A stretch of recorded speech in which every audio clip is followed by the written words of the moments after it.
کیا آپ نے کبھی غصے میں اپنے شریک حیات سے ایسا جملہ کہہ دیا جس پر آپ بعد میں خود بھی آپ کو افسوس ہوا؟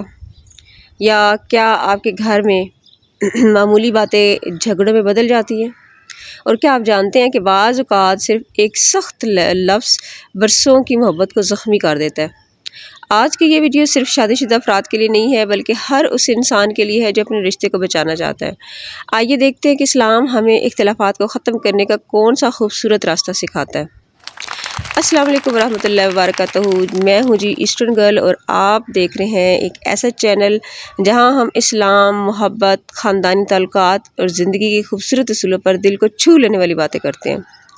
اگر آپ چاہتے ہیں کہ آپ کا گھر سکون، محبت اور رحمت کا گہوارہ بنے تو اس ویڈیو کو آخر تک ضرور دیکھیے، کیونکہ شاید آج کی ایک بات آپ کی پوری ازدواجی زندگی بدل دے۔ شادی صرف دو لوگوں کا ساتھ رہنے کا نام نہیں ہوتا میری بہنوں، میرے بھائیوں، بلکہ دو مختلف سوچوں، دو مختلف عادتوں اور دو مختلف خاندانوں کے ملنے کا نام ہے۔ اس لیے اختلاف ہونا فطری ہے، لیکن یاد رکھیے اختلاف رشتے کو ختم نہیں کرتا بلکہ اختلاف کو غلط طریقے سے سنبھالنا رشتے کو کمزور کر دیتا ہے۔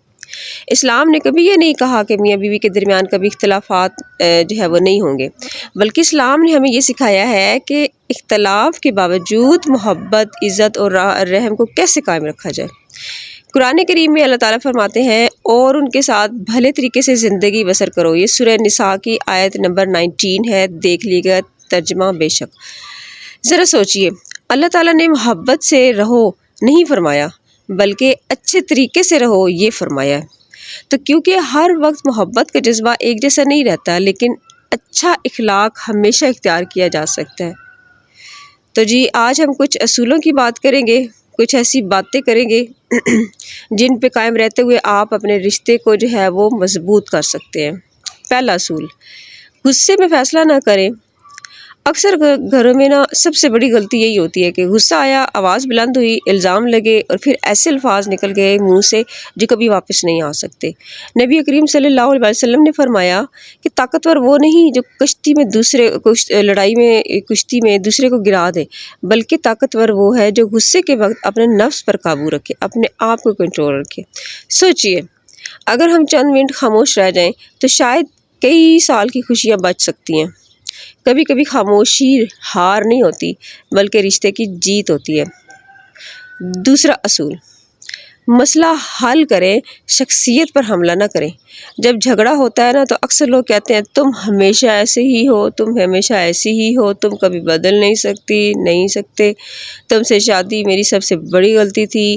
یہ جملے مسئلہ حل نہیں کرتے بلکہ دل میں ایسے زخم چھوڑ جاتے ہیں جو برسوں تک نہیں بھرتے۔ اسلام ہمیں عزت سے بات کرنا سکھاتا ہے، تو غلطی پر بات کریں، انسان کی عزت کو کبھی مجروح نہ کریں۔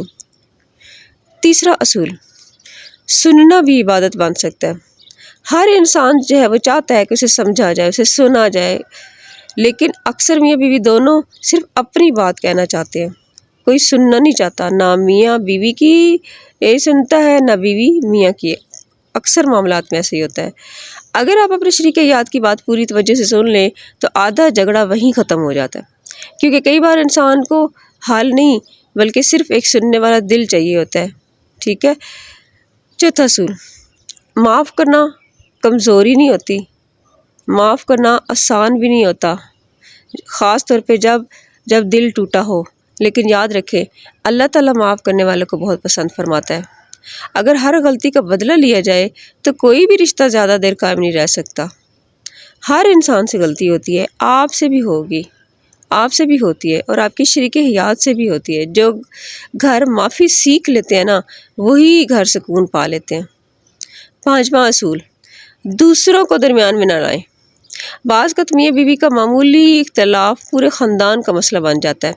ہر بات والدین، بہن بھائی یا دوستوں تک پہنچ جاتی ہے اور نتیجہ کیا ہوتا ہے؟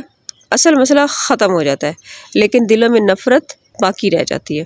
تو ہر بات گھر سے باہر لے جانا عقل مندی نہیں ہے، بلکہ پہلے دونوں خود بات کریں، ایک دوسرے کو سمجھیں، پھر اگر واقعی ضرورت ہو تو کسی دیندار، سمجھدار اور غیر جانبدار شخص سے مشورہ لیں، جیسے کہ اکثر ہمارے خاندانوں میں بزرگ حضرات ہوتے ہیں۔ چھٹا اصول، معذرت کرنا سیکھیں، مجھے معاف کر دو.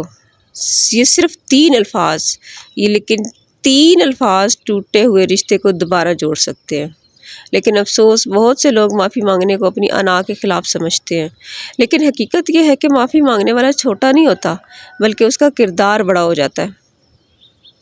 7واں اصول، ایک دوسرے کے لیے دعا کریں.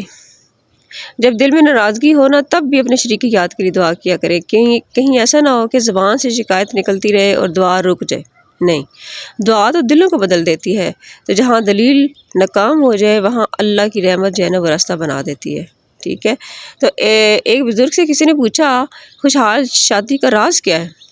تو انہوں نے جواب دیا، میں ہر روز یہ فیصلہ کرتا ہوں کہ مجھے اپنی انا نہیں اپنا رشتہ بچانا ہے. تو یہی کامیاب شادی کا راز ہے. ہر بحث جیتنا ضروری نہیں ہوتا، کبھی کبھی ہار کر بھی انسان اپنی زندگی جیت لیتا ہے. تو اگر آج آپ کے گھر میں خاموشی ہے، آپ کے دلوں میں فاصلے ہیں، اگر بات بات پہ جھگڑا ہوتا ہے تو مایوس نہ ہوں. اللہ تعالیٰ دلوں کو بدلنے پر قادر ہے. آج ہی پہلا قدم آپ اٹھائیں. شاید ایک مسکراہٹ، ایک معافی یا ایک نرم لہجہ آپ کے گھر میں دوبارہ محبت لے آئے. یاد رکھیں میری بہنوں، بیٹیوں، میرے بھائیوں، کامیاب شادی وہ نہیں جس میں کبھی اختلاف نہ ہو، بلکہ کامیاب شادی وہ ہے جہاں اختلاف کے باوجود احترام، محبت اور رحم زندہ رہیں. تو اگر آج کی اس ویڈیو نے آپ کے دل کو چھوا ہے، اسے ضرور ان لوگوں تک پہنچائیں جو اپنے رشتے کو بہتر بنانا چاہتے ہیں. ویڈیو کو لائک ضرور کریں، اپنی رائے کمنٹس میں ضرور لکھیں اور ایسٹرن گرل کو سبسکرائب کریں تاکہ اسلام کی روشنی میں زندگی بدل دینے والی ایسی مزید ویڈیوز آپ تک پہنچتی رہیں. اللہ تعالیٰ ہمارے گھروں میں محبت، سکون، رحمت اور برکت عطا فرمائے. ہمارے دلوں کو ایک دوسرے کے لیے نرم کرے اور ہمیں نبی کریم صلی اللہ علیہ وسلم کے بہترین اخلاق پر چلنے کی توفیق عطا فرمائے. اور میری بہنوں اپنا بہت سارا خیال رکھیے گا. Allah Hafiz to everyone. Please like, share, comment and subscribe to the Eastern Girl channel.